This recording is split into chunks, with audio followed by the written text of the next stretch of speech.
good morning, everybody. All right, so guys, you were introduced as next-gen leaders. Everybody has microphone, right? So how does it feel like being called as the next-gen leader? Anyone can start. For me, Miss Jack, I think it feels good to be called the next-gen leader. But at the same time, it comes with a lot of pressure. So meron siyang, definitely, it's very overwhelming. Definitely, it's very motivating. But it comes really with some kind of pressure. All right, how about you, Jakey? For me, I think it's an honor to be called such. There's a lot to, as what Joey said, there's pressure involved, and a lot of people, I guess, look up to us. So there is that pressure and honor at the same time, because it's not everyone has this opportunity. That you're correct. Not everyone. We all have opportunities outside and within the organization, but may element of time for opportunities to be served to you. And at the same time, may element of preparedness for you to take on that opportunity. Luis, are you happy that you're being called as a next-gen leader? Hi, good morning everyone. And Oh, Jopay! Sorry. Nakalimutan nyo na, mga to. So, similar po to Sir Jakey and Sir Joey. It's an honor, it's a privilege, and more so it's also a blessing. No? It's nice to see that, of course it starts within, no? Of course we have to have self-belief, but to hear it from others, to validate what you've been trying to do, to pursue and strive for was, you know, it's an honor, it's a blessing, and it's something that we have to hold dear and never take for granted. That's a very nice answer. Si Luis lang nagsalita na wala, okay, may microphone. So the feeling of honor, the feeling of pride, the feeling of blessing, yun yung mga binabanggit nila. How about you, Jet? Diyos ko si Jet. Bakit? Sige, sorry. For me, I'm thankful that I was chosen as one of those leaders that the company has. It's an added pressure, of course, and it's a testament of your loyalty to the company also, and it shows that the company is more of into developing such talents. Right. So, feeling thankful, feeling of validation also, Luis Cadena, thankful that the management has seen your potential and has provided you a pattern of growth for you to really head on. How about you, Don? Ano ang feeling? Next-gen leader. Naubos na yung sagot eh. Naubos na? Meron tayong inayos na 5. So hanapin mo yung pang-5. Ano siya? It's a boost in confidence eh. Ayun nga, tulad na sabi ni Luis, for the validation and the trust na binigay ng management given to us. Nakikitaan pala kami ng potential to be leaders. So it's of course, positive feeling. And then, syempre, yung kakibat nun is mabigat siya sa balikat. Kasi dun din mafe-feel yung pressure or yung weight nung pagiging leader. Okay. Sige. So baka kasi, baka akala lang ng lahat dito ay it's just parang boy band, the next gen ang pangalan sa kanila. No. Actually, they are not called next gen leader for nothing. They are actually a product or a current, they are currently on training of what we call the next program. Ibig sabihin, itong mga 5 itong na nasa harapan ninyo ay undergoing a very extensive executive training program, if I may say that. Please correct me if I am wrong. I didn't get that in the narrative, but I just termed it as an executive training program. So, not for me to really expound on it, but please, can you help us understand more this next program? Sige, ako daw. Ako na lang. Sige, mamuna ka. Actually, ang next program. Yes, Don. The next gen program is about, I think, personally, it's a first step answer sa question ng GO natin ni Sir June on business continuity and the succession plan. So, currently, kilala naman natin kung sino yung mga executives natin. So, what's the next step dapat on how will the company evolve, improve, ganyan. So, we were chosen para i-instill yung mga core values, principles, and of course, yung mga processes na rin that involves our industry. Okay, so just to be more elaborative, so you're all undergoing that training, okay? So can you share who, sino ang thought leader nung programang ito?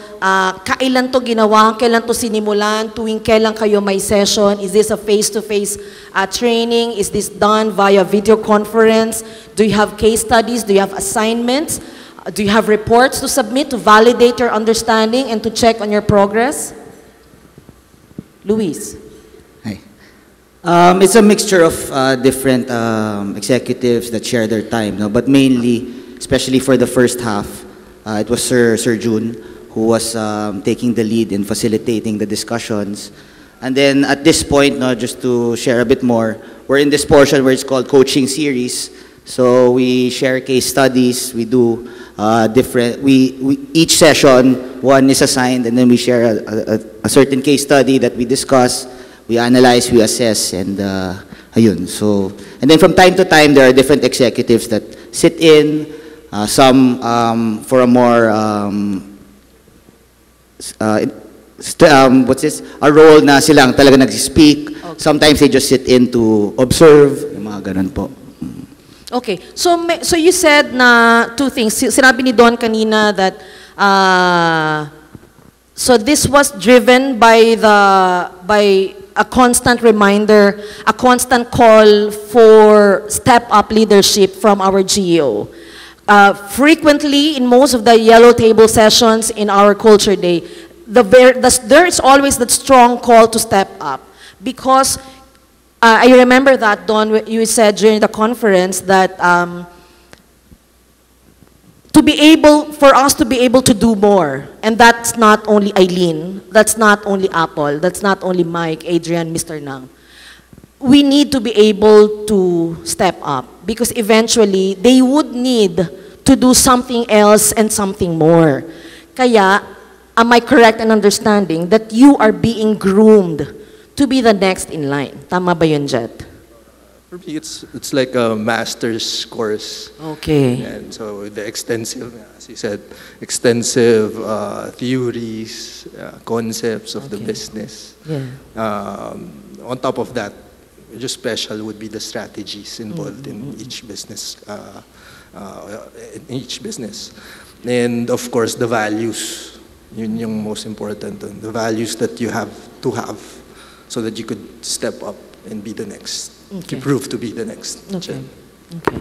You want to add anything, Just Luis? to add to what Jet and I said earlier about this, it's important talaga, and we always talk about it, Yellow Table, Culture Day, the values, no? And I know sometimes there could be others that would say, we discussed this already and everything, but it's really important to keep on telling yourselves this because when you go through life, you make the decisions, whether it's in your company, whether it's at home, these values that you keep on repeating will become more habitual, thus it will be easier for you to make decisions when they are in front of you. Kasi you can always go back to the ground, to what really matters to you. Ay, kaya ganun. Kaya we dive deeper into the value and how it really affects our work and our job. What Luis is saying is, what Luis and Jet just mentioned is, yung programa nila is to simplify, no? Dun ho sa mga sa mga simple natin, para lang mas maintindihan natin ng simple. May tinatawag sa sales, no? Yung kung ano daw ang tinuturo, CASH-V, knowledge, attitude, skills, habits, and values. Normally, in a training, it's really just knowledge transfer, skill enabling, and then a little bit on attitude. Pero ito kasi is mabigat yung knowledge kasi they need to, tama ba guys, you need to really master the project development life cycle. Specifically, yun ang ating inaaral. The business development side, right, Jakey? But lahat ito ay infused with values na sinasabi nga ni Luis kanina na parang kailangan siya kasing iulit-ulitin sa atin eh. Because tayong lahat, he said that many times in our yellow table sessions, we hear it oftentimes. Why? Because repetition is key. And at the same time, we need to be able to develop a mental memory, a mental muscle of the values that are inculcated to us on different points of interaction within the organization. So, merong ganon. Okay. Now, Joey, meron ba tong mga, so talking about knowledge, meron ba tong parang thesis or case studies that you have to do on top of your daily job and submit and then may nagva-validate? If it's indeed like a masteral program.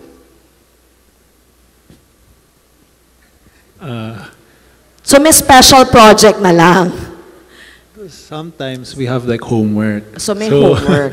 So we have to, the next session, we have to prepare a deck, a slide, reports on what Mr. Nang wants to see. Okay. And then we can tackle that and then discuss solutions, and then he'll explain why, or using his Christ truth values, why he was able to come up with a solution to tackle this problem or to solve the problem.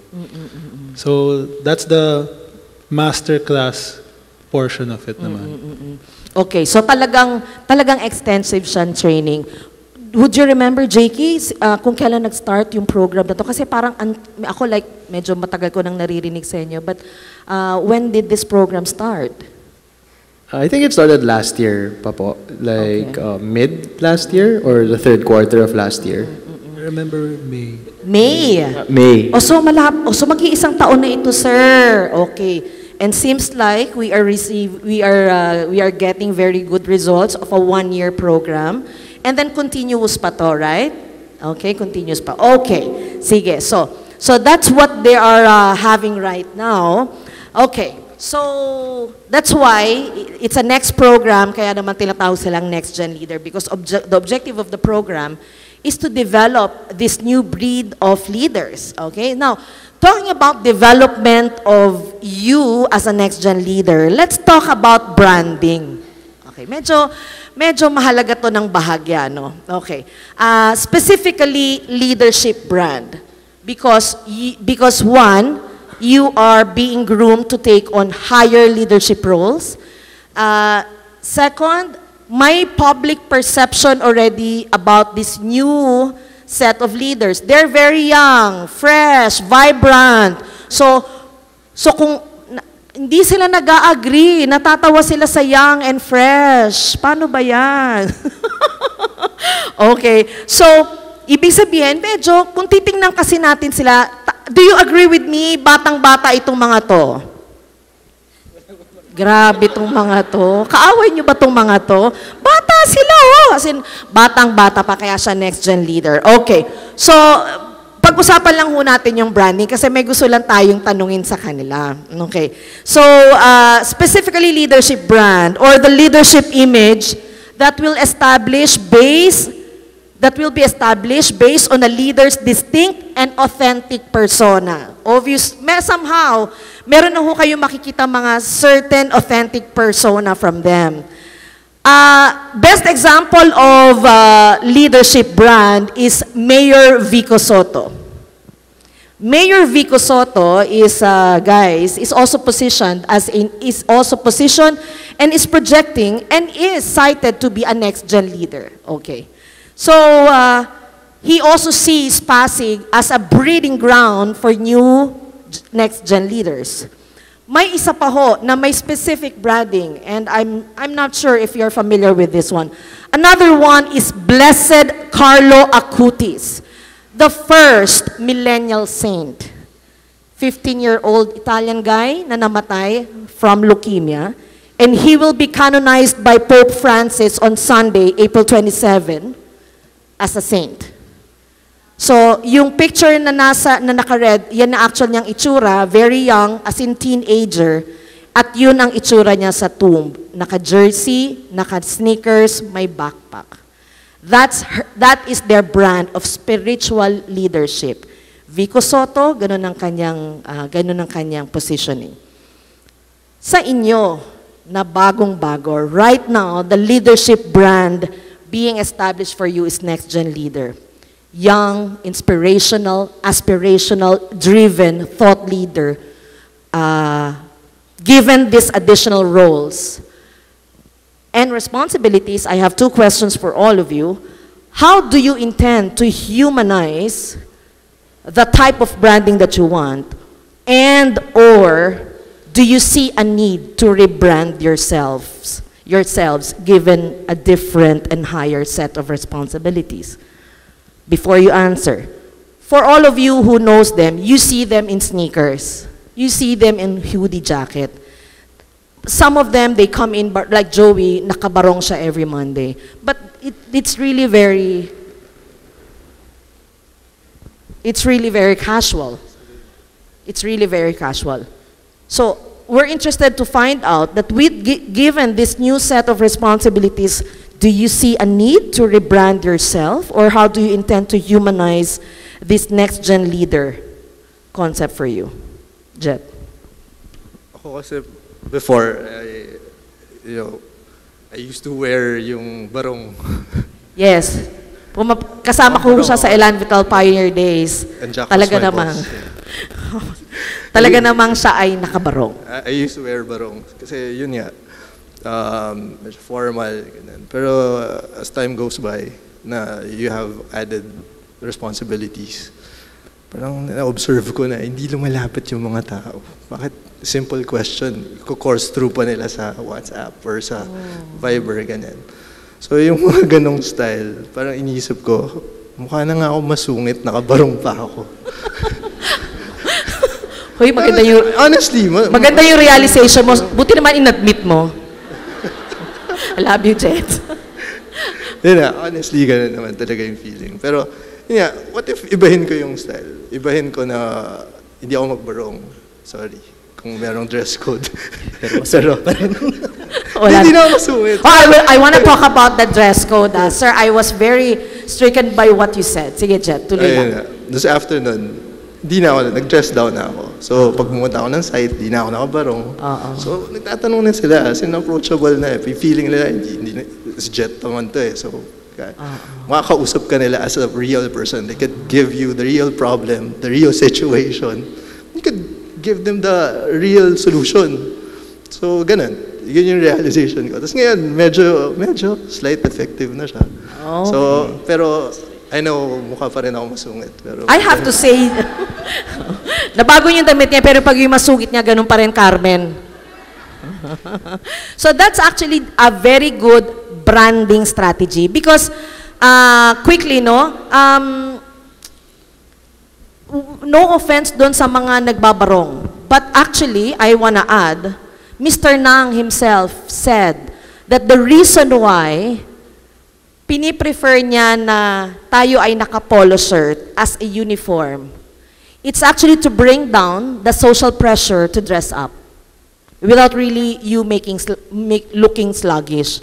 Ibig sabihin, alam ni Sir na we come from different levels, and some may be pressured to dress up, but one way of bringing down that social pressure to dress up, to impress, is actually to make all of us wear a polo shirt as a uniform.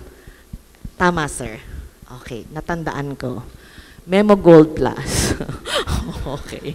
So ganun din na naging, and maganda naman ang in-infuse na strategy ni Jet because na-realize niya, that's why, di ba, in the previous session, yung branding, personal branding na topic, minsan kailangan mo siyang baguhin, hindi dahil gusto mo lang mag-iba, but because you actually want to get better results. Anything to add, Don? On your personal branding. Makasaysayan naman yung addition mo, tama.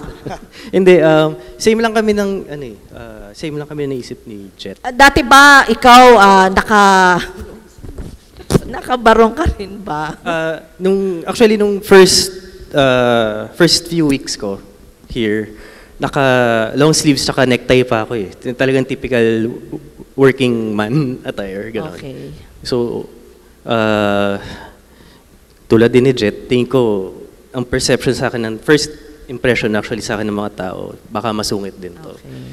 So, tapos naka-long sleeve pa, ganun, sobrang formal. So, nag-dress down na lang din ako. Nag-dress down ka din. And did Si- you also get the same, did you also realize the same result as Jet? Yung realization ko kasi nung sinubukan ko magbarong para akong isushoot sa Ataul eh. So, Tapos magpi-play yung hindi kita malilimutan. gano'n na lang ako. Okay. Hindi, siguro may principle or mindset na ako na siguro similar sa dress to impress din.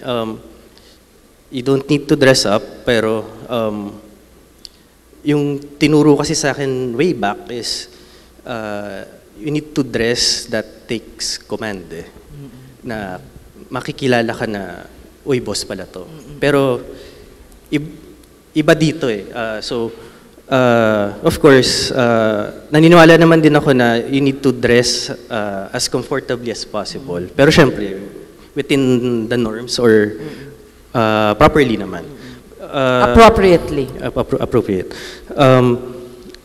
And of course, since, for example, lahat tayo naka-dazzle shirt or naka-collared shirt lang, you need kasi to, ang iniisip kong branding for me is approachable ako, but when they talk to me, I can respect, they can respect me, and also I can command respect from them. Pantay-pantay tayo sa paningin, but of course, body-body tayo, ganyan. But when it comes to work, dun makikita yung level siguro. It's more of the attitude, the mindset. Dun na lang siya mapapakita eh, para mabigay sa iyo yung respect na naka-akibat sa title na meron ka. Kumbaga, the command of leadership goes beyond what you really wear, no? Or how you carry your dress, how you carry your outfit, ganyan. It's really in how you deal with them. But it's very good that you took note of those, parang may mga konting pain points, ha? Parang hindi nila ako nilalapitan, nakabarong ako.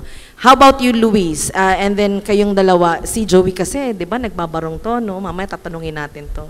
Oh, ma'am, definitely, no, to answer your question dun sa branding and image, definitely, kasi from one of our first points nga was, there are more people that believe in you. More people will lean on you, will look up to you. So definitely, there should be some change. You should address that na, kumbaga, should be your core values the same, but there should be some sort of tweaking eh. Hindi pwedeng just the same eh. So kumbaga, when you move up, dapat yung mga natutunan mong mga mali, ay iwan nyo na muna doon. Tapos yung mga good, ayan, sama-sama kayo. Kasi yun nga, more eyes on you, more people that you have to affect good into, no? So, kaya yes, there's a change in image and branding, but a change in terms of growth.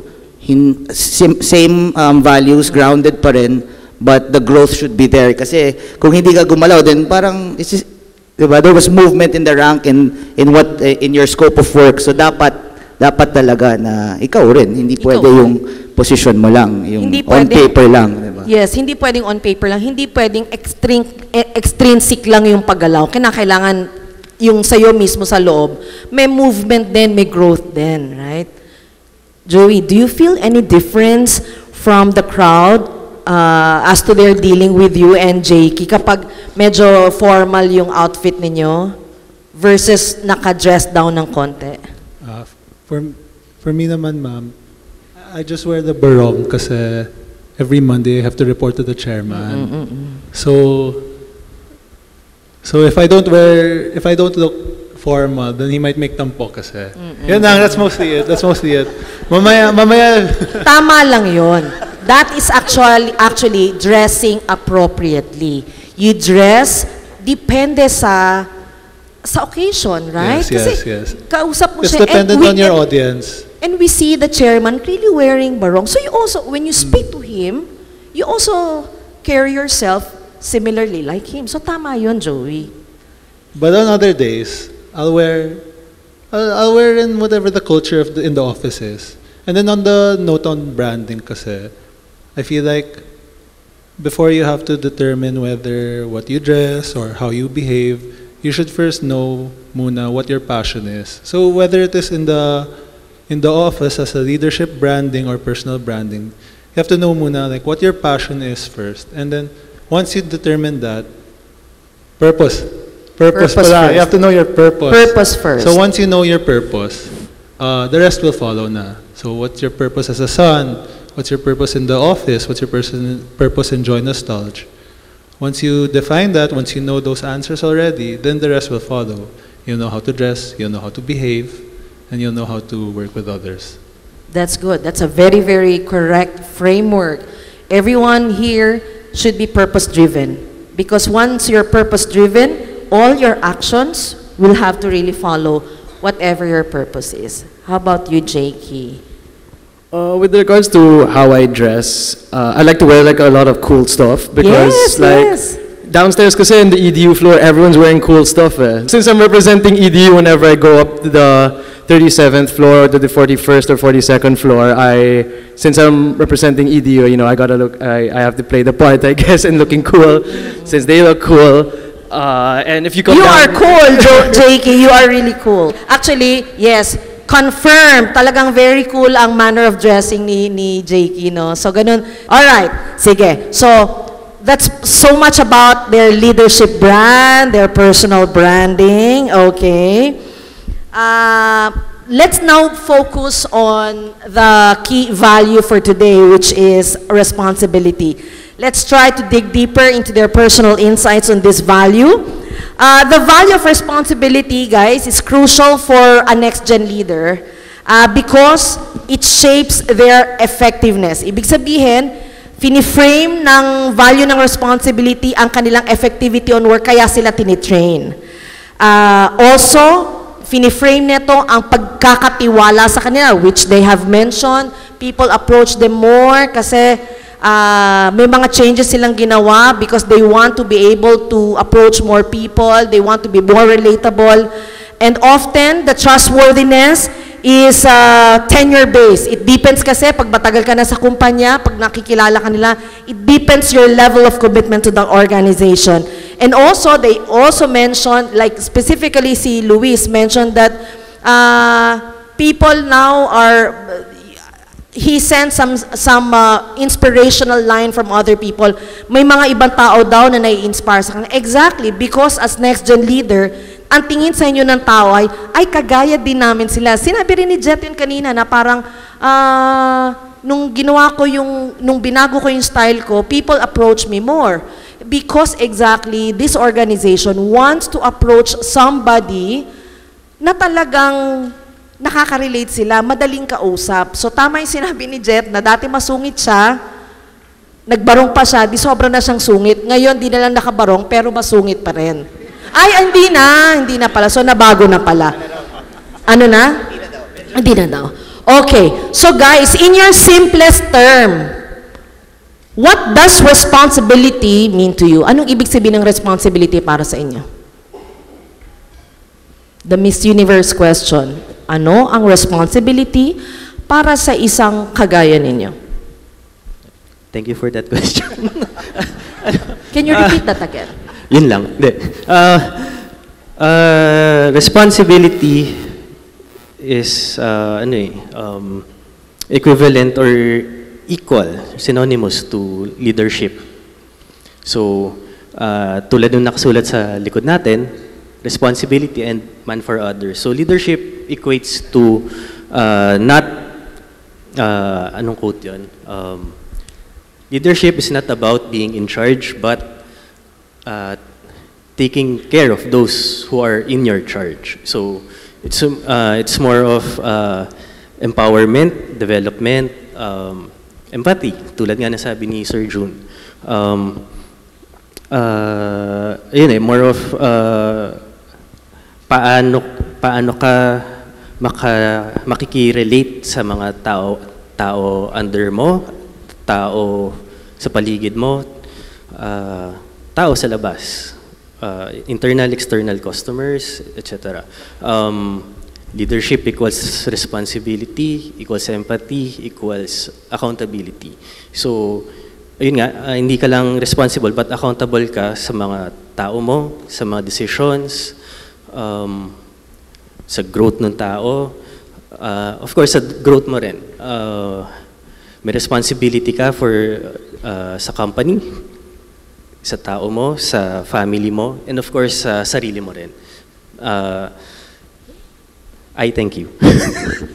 Okay. So, very strongly, sabi ni Don, hindi siya naniniwala that the meaning of responsibility ends with I am in charge. Mahalaga sa kanya that i-take into account that responsibility means alam mo na may mga taong nakadepende sa'yo. Man for others, na nakasulat dito. Because I think, guys, if we just see responsibility as I am in charge, then very strong. Nagiging very strong yung exposition ng leadership na parang, hindi pwede, nawawala yung approachability, nawawala yung connection down to our staff. Kasi parang tinitingnan kanila na parang hardcore. Kasi parang, I am in charge, ako to. Sinosoften ng ganitong ibang values yung meaning ng I am in charge kung iniisip natin na sa meaning nito ay meron tayong kinalaman sa buhay ng iba. You want to say anything? To answer your question, for me, a responsible leader, if there's one word, one of my favorite words, yung maaasahan mo yan. Maaasahan. Kahit sa kaibigan, outside work, di ba? Parang sarap pakinggan, ano? Parang, oy bro, si Jet, nagawa na ba niya yung, maaasahan mo yan. Ang ganda pakinggan. So it should magandang pakinggan, maaasahan. So it's someone you can lean on, you can count on, and then I think it's also part of yung reliability nga, the definition in our on Culture Day, responsibility. So that's something na I want to see in a leader, and I want to be seen as a leader. Someone that people can count on, regardless of what their problem is, we will direct them to the right solution. Okay. Joey? Similar lang with Sir Luis na parang responsibility nga requires trust. If you want more responsibility, you need to gain more trust. But also, if you don't want responsibility, then you have to lose that trust. But anyway. No, of course, kabaliktaran lang yun. You don't need to be a leader to be responsible rin naman, diba? So you can also be responsible. You can be a responsible son. Of course. You can be a responsible colleague. You can be a responsible brother, husband, mga ganon. So you can also be responsible for the people above you as much as the people below you. So Joey also mentioned and strengthened that definition that responsibility is really feeling for others. Hindi lang siya dahil may role ka na kailangan mo gawin. Mahalaga sa sinasabi nila na alam mo na merong nakadepende sa'yo. That's what you're saying. Jakey, you wanna add? For me, it's the most basic of sense. It's basically fulfilling their inherent expectations, people's expectations of you. So whether, as what everyone here said, whether it may be your role as a son, brother, employee, it's just basically fulfilling whatever that expectation is of you, and just basically doing it. Yeah. All right. Thank you very much. Thank you very much. Now, speaking about different roles, i-validate lang natin, ang mga tatay dito ay si Jet at si Don. Unfortunately, sarado na ho ang botohan kay Jet. Okay. So, Jet and Don, how do you explain or paano mo ituturo ang responsibility? Parang sinasabi natin mahalaga itong value na to. Pero, sige nga, paano mo i-explain yun sa mga anak ninyo? Paano kayo nagtuturo ng responsibility sa mga anak ninyo? Kanino tayo magsa-start? Si Jet muna kasi sige, si hindi Jet. niyo pinasagot doon sa last question. Okay. Jet. Yeah. So, since, So, wait, how many kids do you have? I have three kids. You have 3. Oh my gosh! Naku, ito si Kaylee. Ito yung inabutan ko. Ito hindi. Lahat yan inabutan. Anong nangyari doon? Ano naman pinakain mo doon, Jet? Buhay na manok. Oo, sa bagay, manok lang kinakain mo, di ba? Oh, so you have 3 kids, all game. Well, start lang with something small. Of course, yung first picture is an example of parang I say to my eldest daughter na you have to wake up by yourself. That's the first one. And then the implications of not waking up early. Yan. So yun yung mga simple tasks that I assign to them. And then you have to be responsible for your stuff in school. Ganyan. So you have to set up your uniform. Parang that's the second picture. So siya yung nag-dress up ng uniform niya. So yun, simple stuff first. And then as you go along, you instill the discipline also. And then the values na yun, na-reiterate because of the programs. For example, the Gen, di ba? So yung mga values na yun, i-instill it to them. So as time goes by, magiging parang routine na sa kanila yan because of that. Tama. So, etong picture na to, parang cause and effect, di ba? O, pag hindi ka gumising ng maaga, ito mangyayari sa'yo. You have to wake up early. Ito naman sinasabi, parang tinuturuan siya na you have to prepare your uniform. Ito naman pangatlo, ano naman to? Ano naman na nangyari dito, Jet? Anong cause and effect nito? Finish your food yan eh. Finish your food. Kung hindi mo tatapusin, gagano sa'yo. So kaya pala natapos ng ganyan. Oh, wow. Very, very, very, very cute. Wow. Grabe. Parang kamukha mo yun. Anak ko yan eh. Confirmed. Okay. Thank you very much, Jet. How about you, Don?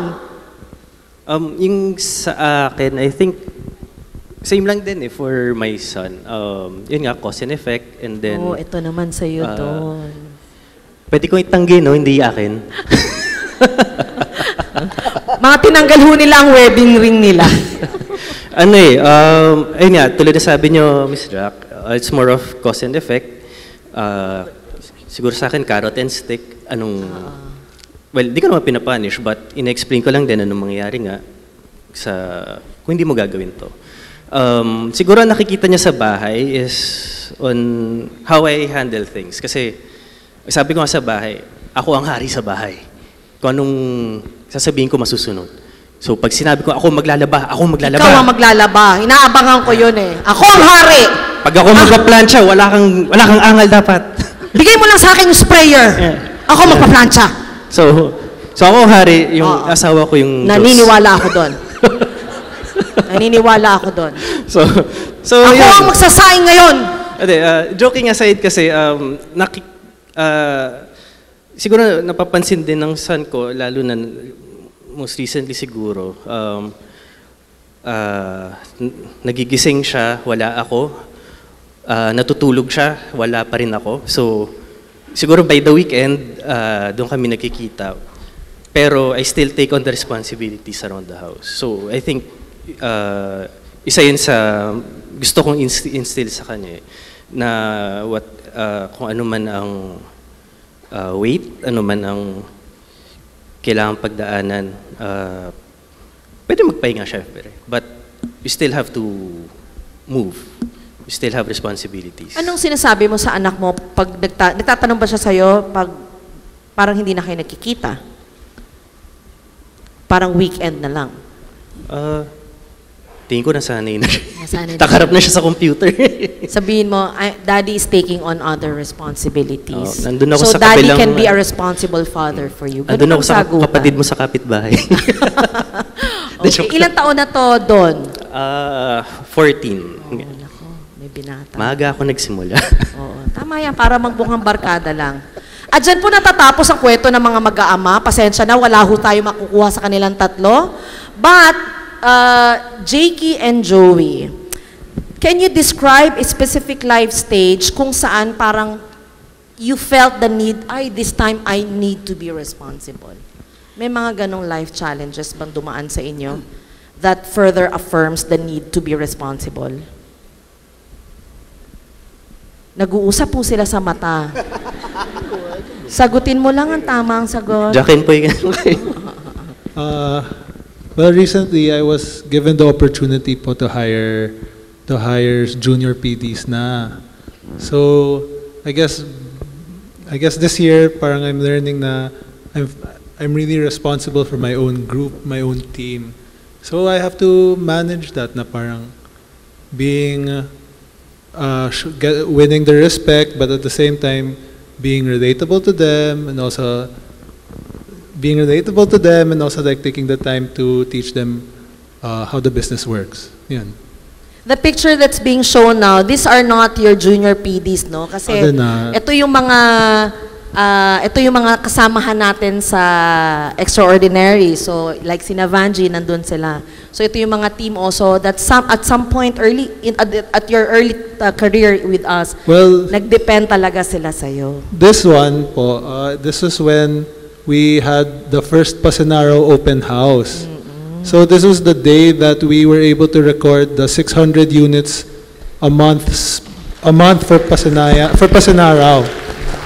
Yun, so I guess that's why we just wanted to show that to you all na parang it was a momentous achievement and it showed responsibility. You know what, Joey? Sorry, sir, I just can't help but really comment on this. You speak a lot different this time. I think if we showed the picture earlier on and pinadescribe ko sa'yo, you will explain it differently. But now, mas may lalim yung pagpapaliwanag because you know what? Because talagang na-engage ka na talaga sa kanila and you really felt how is it really dealing with our staff here in Bendel, mga nakasama natin sila, how you went through the process of selling for them. So, congratulations for that Thank you po. very, very Thank nice you. quote. Okay. How about you? Any life changes? Jakey, na parang, I need to really be a responsible guy or a responsible son or a friend or a colleague. Sure, yeah. For me, prior to joining the group, I was working outside in the bank. I didn't have much, if I may share, I didn't have much of a sense of responsibility because, if I may say, it was pretty chill for me working outside. I learned a lot though, but you know, I was still partying around. A lot of I had colleagues who were my age that were also in the same company. So, and we were like one barkada, so, you know, it was really fun. So there was not much sense of responsibility yet. And then coming in to joining the group and taking on key leadership positions, that's when I realized that I had to take on a sense of more of responsibility. So that's when I started to realize that oh my gosh, that this is important. Like I'm actually accountable to all of these things. So yeah, it's just when joining the group that's when I started to feel more accountable. But if I may share with everyone that I think not just because you were at a staff level, that doesn't mean that you should feel responsible. I think one should feel responsible even before because it's hard to catch up in that sense of maturity. Correct. You are very correct, Jakey. Yeah, and for me, since I sort of realized it a bit late and I sort of had to catch up to it, there was a lot of obstacles I faced. There was like I had to realize a lot of things on my own and make a lot of mistakes. So yeah, I mean, I guess just a tip that, you know, to start on early already, start being mature early and more responsible early, and don't have to wait for that opportunity to hit you that like, you have to be responsible already. Uy, maganda yung sinabi ni Jakey. Sabi niya, hindi porket staff, wala kang sense of responsibility. Sinasabi niya na dapat, regardless kung anong level, meron ka nun. But in life, I think the seriousness to understand the value ay iba. Alam mo na responsible ka, but as you go through life and as you go through the challenges in the corporate world, nare-realize mo na you have a different set of responsibilities. And it's courageous enough for Jakey to say that and declare that realization na, I realized that later on that I need to do a lot of catching up. Sa akin, that is a sense of responsibility, owning up to what you have done and realizing the need for growth is really a great manifestation. Oy, Chong, ayos yun. Ayos yun, sir. Thank you Tama siya po. dun. Tama siya doon. Kasi hindi na manifestation of responsibility, hindi yung meron ka ng leadership role. Yung na-realize mo, you have assessed what you have done and realized the need for growth, the need for improvement. Yun, you are taking on a very good sense of responsibility for yourselves. So congratulations to these two. Luis, do you want to ma'am. add anything? For Any life experience- changes? Well, there were a lot of experiences in my life, no, that taught me about responsibility. But siguro I could share two quickly lang. The first one is my previous, excuse me. In my previous company, I was sent to China. So I stayed there for a year and a half, no. Before going to China, I was completely extroverted. Oh, ito, picture niya to sa Ongpin. Ayun. Binondo food crawl lang kami na. Eh, kamakailan lang to. This was at 2017, 2018. Just before the pandemic. So I was sent there, no, being an extrovert, always wanting to be with people. Importante sa akin na pag may free time, where's my family or my friends, ganun. So this was the first time I learned how to be alone, and I learned how important it is na, alam mo naman, a lot of things you have to fix first within before you share it with others. So doon ko natutunan. Dito daw ng movie mag-isa, popcorn mag-isa, diba? Uwi mag-isa, diba? Mga ganun. And then that's when I found the beauty in it. And then similarly, when you're, yun nga, like going back to our previous points, you can only really share yourself if you've fixed everything within. Kasi if you share yourself, tapos half-baked ka, half-baked rin. Dapat or worse, ka. parang mas konti pa ang masashare mo. So, doon ko talaga natutunan. And in terms of the work naman dito sa China, since we were only a few that were brought there, if there were, I went there as a leasing and operations person. But for example, there were marketing events. Of course, we had to help. So, responsibility is not just looking out for yourself. Yun nga, when you're ready to share yourself, you look out also for others. Kasi at the end of the day, we're all under one company. Another thing pala I want to share quickly lang, when we went there, doon ko naramdaman na whenever you're out, you carry the name of the company with you. You are responsible for that. So how you act, whether it's when you talk in front, whether wala kang participation, just how you sit, yung posture, how you respect yourself. Diba? Ito, everything will show. Diba? Sooner or later, lalabas yan. So, kaya yun. That's why this China experience was very meaningful to me. Ayun. Very good. Thank you very much, Luis. Okay, so that's about their personal insights on the value of responsibility. Now, let's look at their insight as to responsibility in the workplace. Okay. How do you demonstrate responsibility within your scope of work? Ibig sabihin, may mga task ba kayo that, or actions na ginagawa na kapag hindi nyo to ginawa ng tama, ay may matinding effect negatively sa mga taong kasalamuhan ninyo. Meaning, are there any tasks or actions that if not handled properly could be seen as a failure to take responsibility and therefore impact negatively on the lives of others?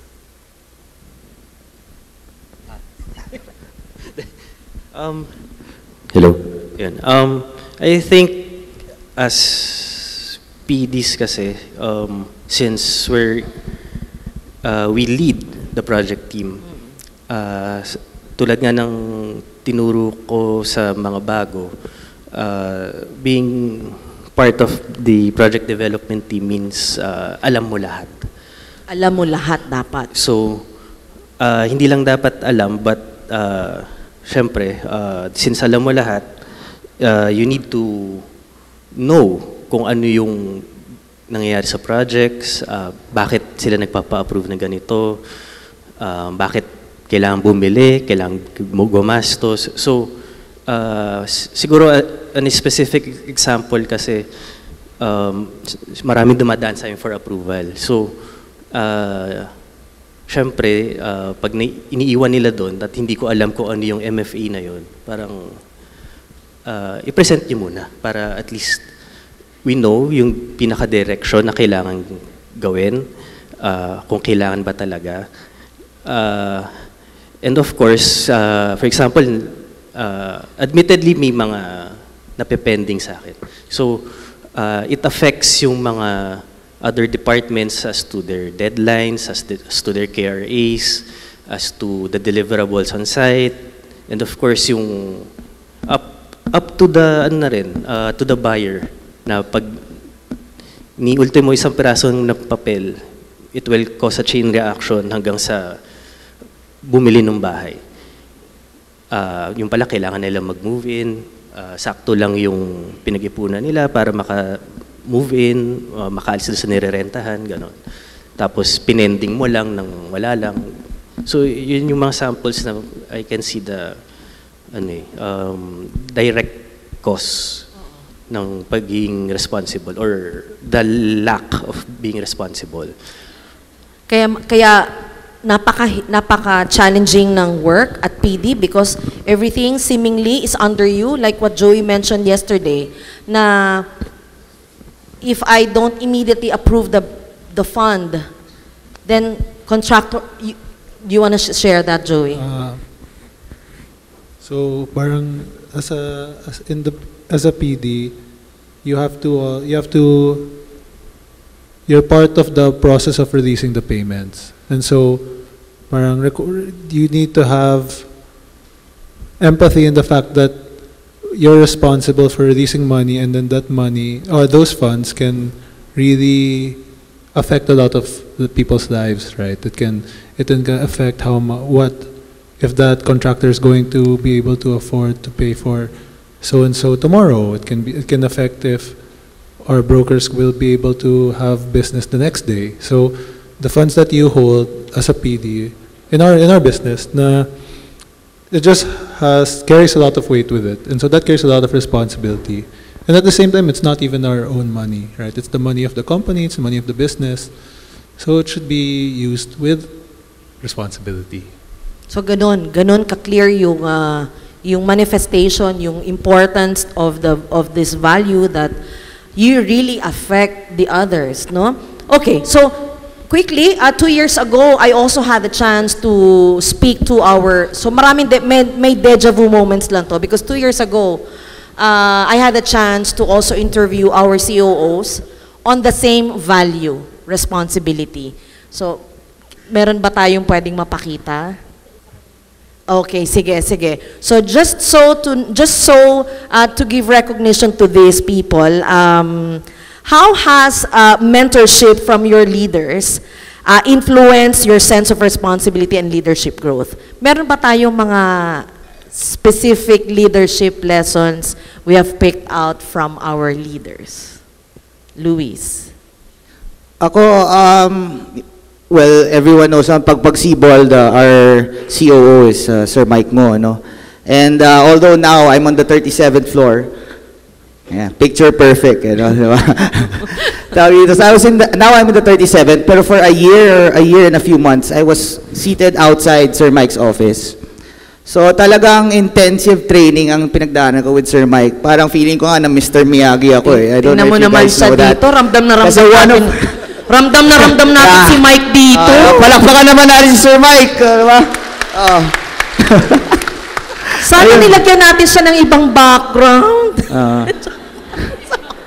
Yes, Luis. Yung ginagawa kasi, one of the things that Sir Mike would do is, to really expedite my growth, as long as hindi confidential na meeting or discussion, he'd include me. Whether it's so far from what I'm expected to do at that time, sasama niya ako kasi sasabihin niya sa akin, knowledge mo yan, dagdag mo yan, ano yun, that's another feather in your cap, mga ganong type. So yun, sama lang ako ng sama. There were some points na isipin mo, ba't kailangan ko ba alamin to, ganun. But yun nga, through it all, as you go through, parang napansin ko, gumaganon na rin pala. Ano yan? Yung parang, nakashadow talaga ako for the longest time. And then yun nga, and then I felt the benefits of it talaga. And yun, the way whatever he says naman, Sir Mike, he does. So that's another thing that I guess I look up to in a sense, and that was passed on to me, and I want to continue moving forward. Una kami nagkatrabaho ni Luis with Mike nung kailangan namin itayo yung TV. Pinahanap ni Mike yung TV sa amin dalawa. Diyos ko, yung TV, talagang nawawala yung TV. Okay, so yun ang... Yun, Sir Mike is very, a strength that he has is attention to detail. Yes. Kahit ang ganda ng ginawa mong report, may isa kang typo dyan, baguhin mo yan.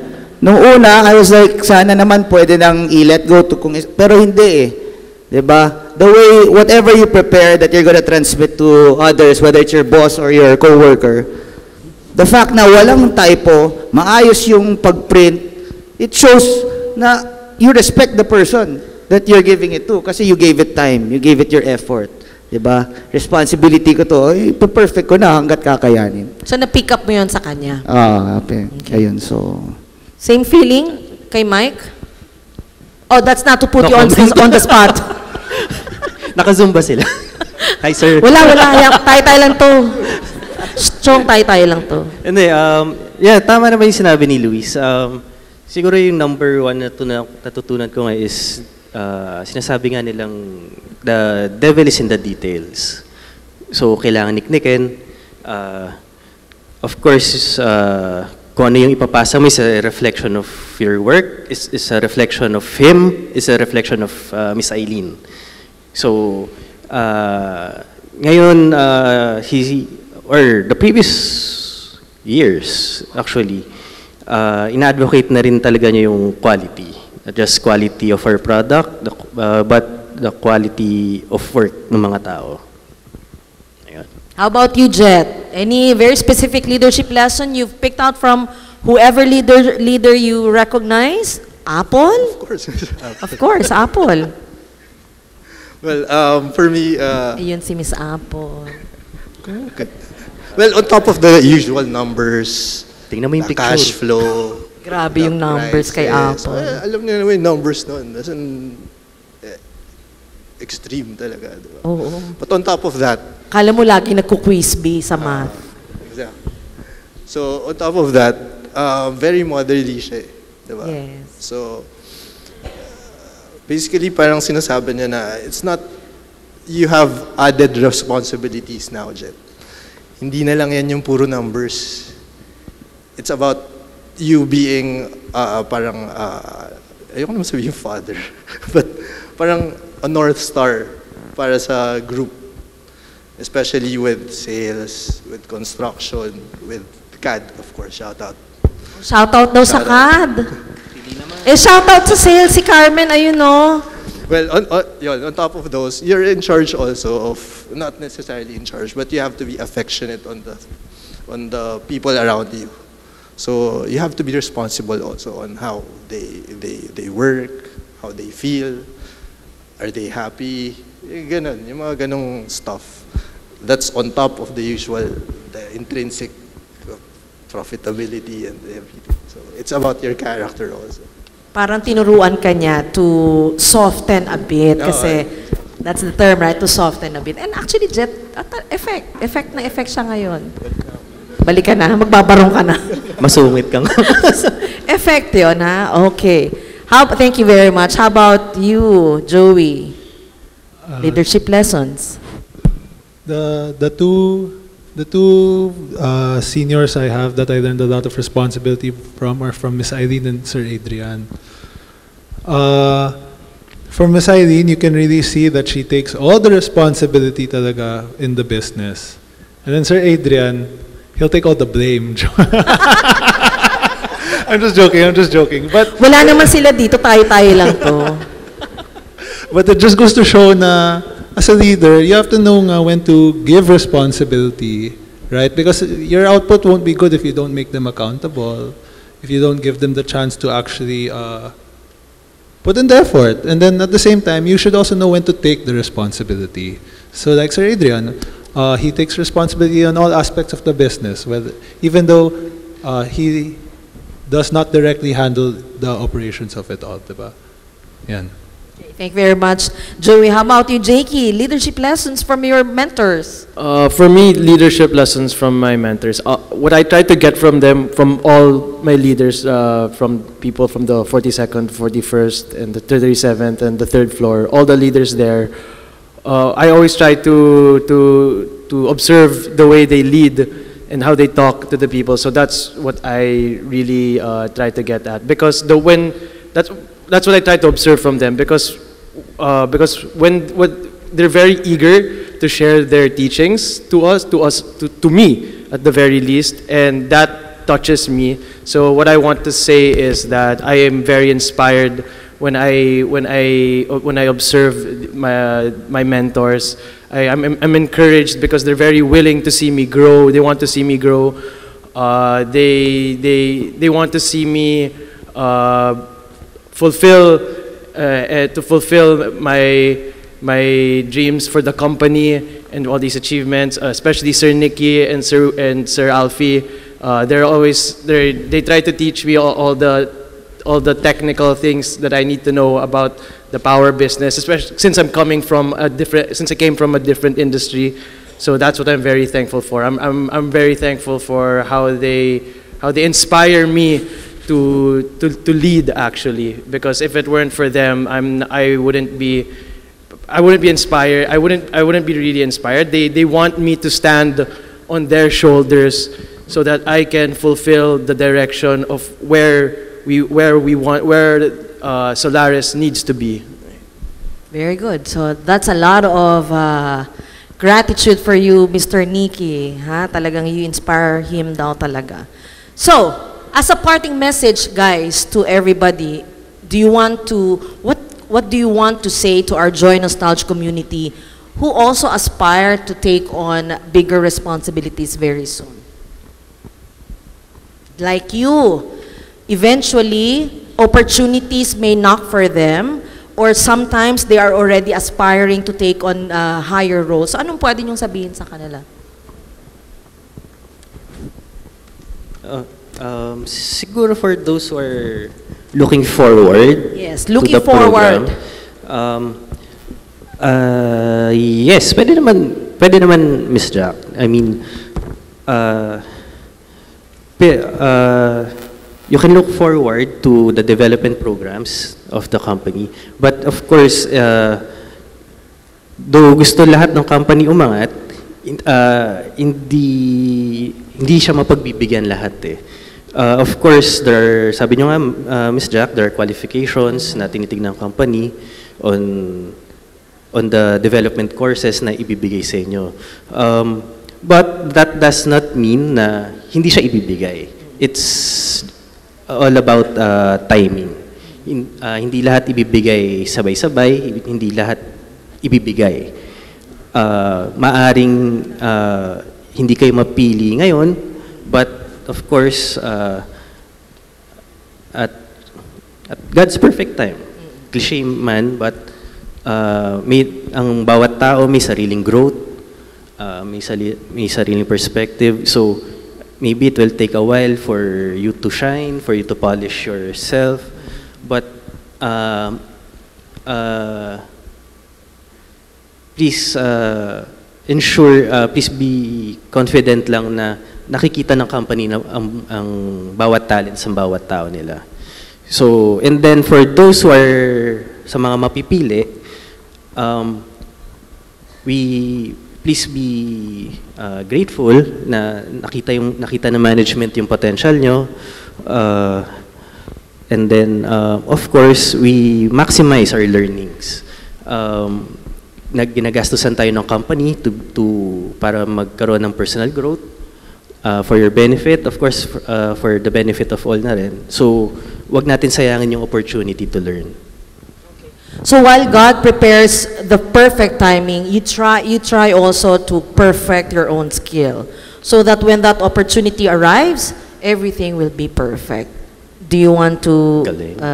Galing ba? How about you, Joey? Any message for those aspirational leaders? My message naman is yes, go for it. Diba? But you also first need to reflect. You need to pray and discern muna whether the leadership you want is here. Because, how do I say this? If you discern and if you pray, and then if you still decide to go, then it's good because God decided that He gave you His strength, His blessing to pursue the mission here in Joy Nostalgia, right? And it's not just an opportunity for you to grow and level up, but it's also a calling for you to lift others up as well. And like we're all taught here, diba? Jesus calls all of us. Yan. Amen. Thank you, Joey. JK.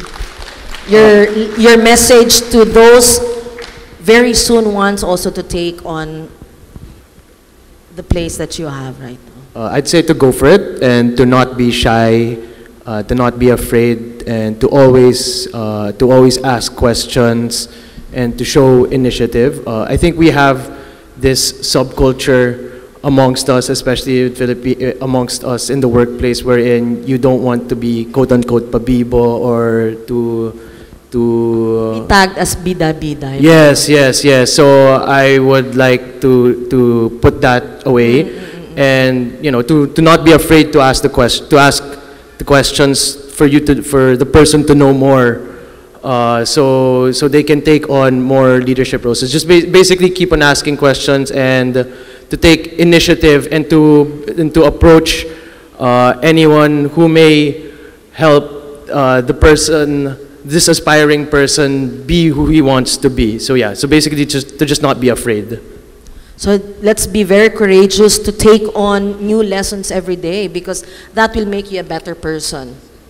Luis. For me naman, I'd like to tell everyone, laban lang. Go for it. Tama siya. And it starts within. I cannot emphasize this enough. I'm a big believer if whatever energy you give out, that's what you will get back.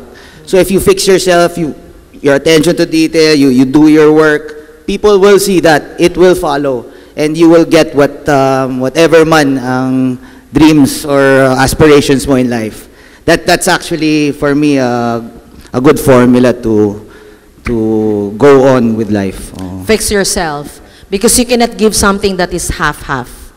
Right? Thank you very much, Luis. Jet. Yeah, the company's got your back. Every training, nandiyan yellow table, nandiyan culture day. Eventually, we'll have the JNU. The Joy Nostalgia University. Exactly. So, jump on it, jump for it. Have confidence. You gotta love your function. Simple as that. And then every day you gotta learn. Kasi kahit ano pa yan, basta matutunan mo. If matutunan mo, i-apply it. That's it. Thank you very much, Jet. Sa sinasabi niya, just like what I believe in, walang maliit o malaking trabaho sa taong gustong matuto. And that's it, ladies and gentlemen, your new batch of next-gen leaders, Jet Mendoza, Don Vitanzos, Luis Locsin, Joey Nang, and Jakey Nang. Thank you very much, gentlemen. Thank you very much.